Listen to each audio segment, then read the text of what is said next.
Break के बाद स्वागत है और अब बारी हमारे खास सेगमेंट चुनाव में आज की। इस खास सेगमेंट में 5 राज्यों में चल रहे विधानसभा चुनाव से संबंधित दिन की बड़ी खबरें दिखाएंगे और न सिर्फ खबरें दिखाएंगे बल्कि उन खबरों के मायने भी समझने की कोशिश करेंगे। तो चलिए देखते हैं चुनाव में आज की कौन सी बड़ी खबरें हैं।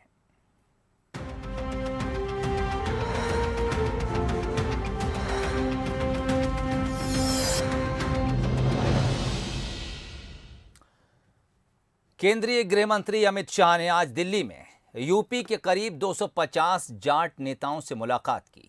दरअसल जिस जाट वोट बैंक की बुनियाद पर बीजेपी पश्चिम यूपी में जीत का परचम लहराती आई, उसी जाट लैंड में बीजेपी को नुकसान का डर सता रहा है। जाटों को मनाने की कोशिश में बीजेपी के बड़े नेता लगातार दौरे भी कर रहे हैं। 2 दिन पहले कैराना में गृह मंत्री अमित शाह का कैंपेन था।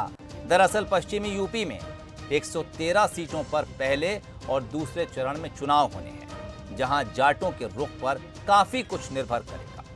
पश्चिमी यूपी की 113 सीटों में 91 पर बीजेपी का कब्जा है, जबकि सपा सिर्फ 17 पर है। लेकिन इस बार किसान आंदोलन और सपा आरएलडी के गठबंधन से समीकरण बदल भी सकते हैं और शायद यही बीजेपी की चिंता का एक बड़ा कारण भी है। इसके अलावा और क्या कुछ हो सकता है, हम इस पर भी चर्चा करेंगे। इस वक्त मेरे साथ एग्जीक्यूटिव एडिटर शैलेंद्र सिंह राजपूत जुड़ गए हैं। शैलेंद्र जी, सवाल बहुत सीधा है। जिस जाट वोट बैंक के जरिए बीजेपी अपने आप को यूपी में लगातार मजबूत करती आई, 2022 में वो चेहरा कुछ चिंताओं से घिरा हुआ नजर आ रहा है। क्या कुछ इसके पीछे देखते हैं आप? देखिए, उत्तर प्रदेश की राजनीति में एक बड़ी मशहूर कहावत है कि जिसके जाट उसके ठाठ। तो उत्तर प्रदेश की पूरी राजनीति है जो जातीय समीकरणों पर टिकी हुई है। खास तौर से पश्चिमी उत्तर प्रदेश है जो जाटलैंड कहा जाता है, वो हमेशा से एक प्रयोगशाला रहा है इस जातीय राजनीति का। चरण सिंह के ज़माने से प्रयोग होते रहे। बीएसपी कभी दलित मुस्लिम का गठजोड़ बनाती रही, समाजवादी यादव मुस्लिम और जाट का गठजोड़ बनाती रही।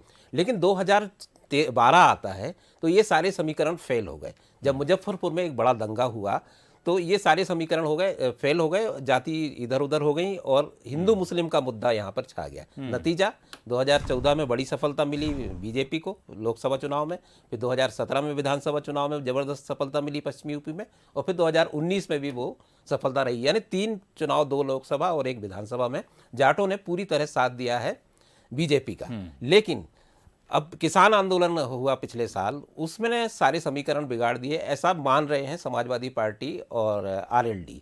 तो इन्होंने ये मौका देखकर गठबंधन किया और अब ये माना जा रहा है कि जाट वोट बीजेपी से नाराज है और वो जाट और मुस्लिम का गठजोड़ करके समाजवादी पार्टी और आरएलडी यहाँ पर बीजेपी को शिकस्त दे सकते हैं। तो बीजेपी इसलिए चिंतित है। इसलिए आज आपने देखा होगा कि कैराना में सबसे पहला दौरा हुआ जब चुनाव प्रचार अभियान की शुरुआत की तो अमित शाह की, और इसी सिलसिले में आज अमित शाह जाट नेताओं से मिले और बार बार वो कैराना के पलायन को याद दिलाई जा रही है। हिंदू ध्रुवीकरण की कोशिश बीजेपी लगातार कर रही है कि जाति समीकरण जो बिगड़े हैं वो बीजेपी के खिलाफ ना जाए। तो यही कोशिश है और अमित शाह इसी कोशिश में आज जुटे हुए थे और जाट नेताओं को उन्होंने आज दिल्ली में मुलाकात की। जी, इतनी बड़ी तादाद में जाट नेताओं को बुलाना, मुलाकात करना, यकीनन जो बीजेपी का थिंक टैंक है उसने कहीं ये महसूस ज़रूर किया होगा कि अगर ये सपोर्ट हमारे पास से छिटकता है या थोड़ा सा भी दूर होता है तो जो अंदाज़ा सपा और आरएलडी लगा रहे हैं, कहीं ऐसा ना हो कि राज्य में वो ठीक से बैठ जाए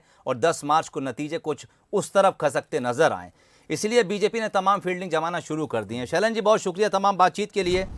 तो बड़ी खबर यही है आज इन 5 राज्यों में से, और खबर यूपी से है कि गृह मंत्री अमित शाह ने दिल्ली में यूपी के करीब 250 जाट नेताओं को बुलाया और उनसे गहन मंथन किया गया। इसी तरह रोज हम इन 5 राज्यों से जुड़ी किसी बड़ी खबर पर अपने शाम 7 बजे के बुलेटिन में चर्चा करेंगे।